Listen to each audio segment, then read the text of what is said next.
Manchester United's under-21s pretty convincingly beaten 3-1 by Wrexham in San Diego. There's plenty of talking points. I'm going to run through everything so you don't have to watch the highlights because they're like, fair play to all the international Reds. Can I say this at the start of the show? I'm there at 3 a.m. What is it, 5:30 now? I want to be in bed, but you do that week in, week out. Hey, rather you than me, but fair play to you. But that was a game where I was looking forward to seeing, are there patterns of play? You know, does it look like an Erik Ten Hag team, even though he's not coaching it? Is it going down towards the under-21s? What about Alvaro Fernandez, Hannibal, Johnny Evans? Plenty of talking points going into it and plenty of lessons that we learned. And as I said, the focus for me was seeing, do these kids play like an Erik Ten Hag team? Is his influence going through to the younger sides in our club? Because remember, back in January, Erik Ten Hag he didn't take control over it, but he was saying, look, there's got to be a link between the under-18s, under-21s to the first team. So the players who come through, they already know the style of play. And he was there, he was influenced, he was on the sideline with Travis Binion. If you looked at the half-time when they were walking out the tunnel, he was first behind the players, actually, before Travis Binion. But it was a game where, I'll be honest, Man United got kind of bullied. It looked like an under-21s team playing against a team who's now in League Two, and they were physical. The goals, look, Johnny Evans, I wanted to see how Johnny Evans got on tonight. Johnny Evans got bullied. Manchester United's defence got bullied. Both of their goals, look, Nathan Bishop took the headlines for all the wrong reasons in that first half, right? I think that's going to be his last game for Manchester United. I think he's going either on loan or maybe on a permanent deal to Sunderland. He absolutely clattered Paul Mullin in the first half. A definite red card. He was given a yellow card, and I definitely think that influenced to keep the referees thinking as the game went on. But for their first goal, it was just a cross to the back stick. Nathan Bishop was absolutely rooted to his line. 3 yards out, Wrexham 1-0. Second goal, nice cross. The second goal was Rory Delap. Throw, flick on. They wanted it more. Hayden, I think it was, at the back stick. It was a game to forget for Nathan Bishop, and I think it was a game to get for Manchester United's whole defence, really. As I said, Johnny Evans, I wanted to see how he performed there, but up against a very physical opposition with youngsters alongside him, it wasn't the best performance from him, and I don't think it was the best performance from any of United's youngsters. But there was one moment that really sort of changed the game, and this is Dan Gore, who captained United on the day. And I thought he was playing pretty. He was playing exactly how you expect Dan Gore to be, all in. Very tenacious, running in, committed. That's the sort of footballer he is. And he got a red card for this. You can see the studs there. Like, he went in with his studs up, right? He did go in with his studs up, which this picture doesn't show. But this picture shows probably the worst part of the impact. And it's actually him getting his shin scraped. But instead, the referee decided, you know what, sod this. I'm sending you off, Dan. And I think that's a direct consequence of the fact that he didn't send off Nathan Bishop in that first half. And unfortunately, it was from that moment where the game, from a competitive perspective, kind of died.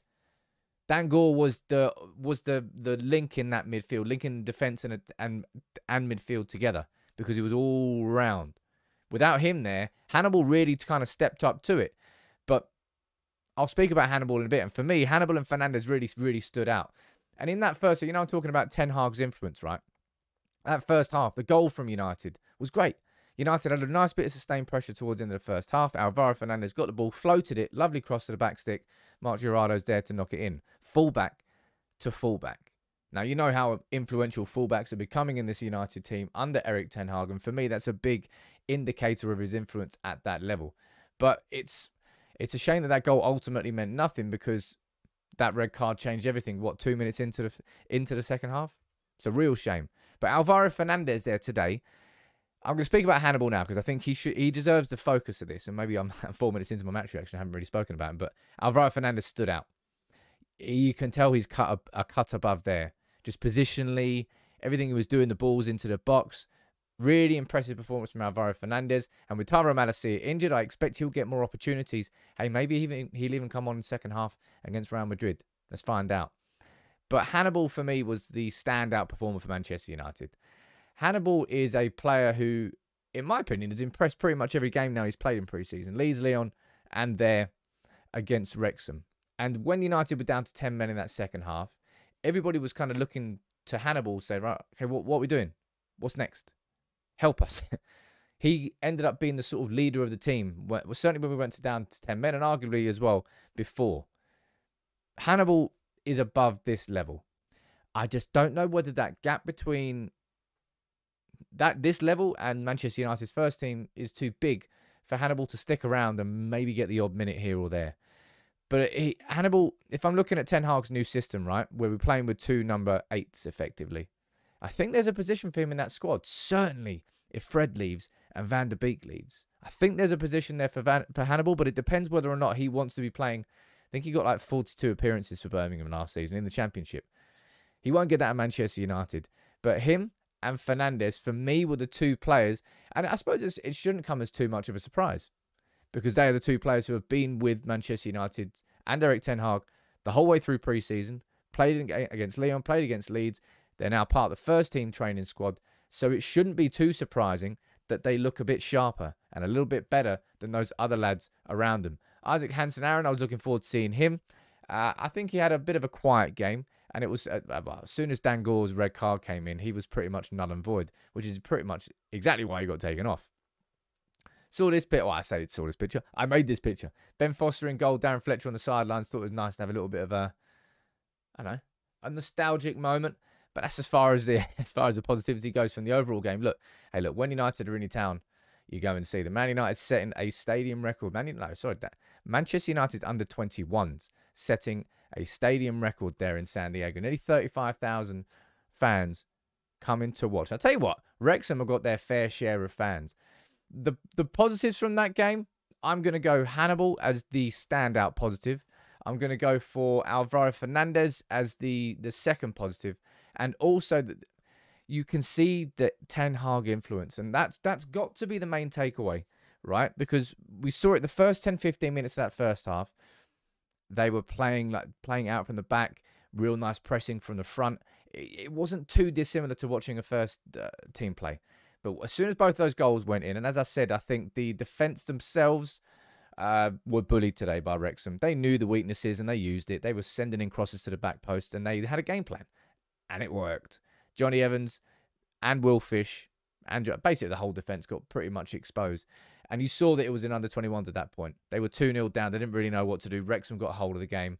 But then as the first half went towards the end, United got back into it with that goal from Gerardo. Nice bit of sustained pressure. And if there wasn't that red card there, I imagine that would have been a kind of a different second half. I think United would have continued, because we ended this first half strongly. Feel like we could have gone on there and maybe even won 3-2. Ultimately, 3-1 defeat. Fair play to Wrexham. They exposed the weaknesses. And they did it well.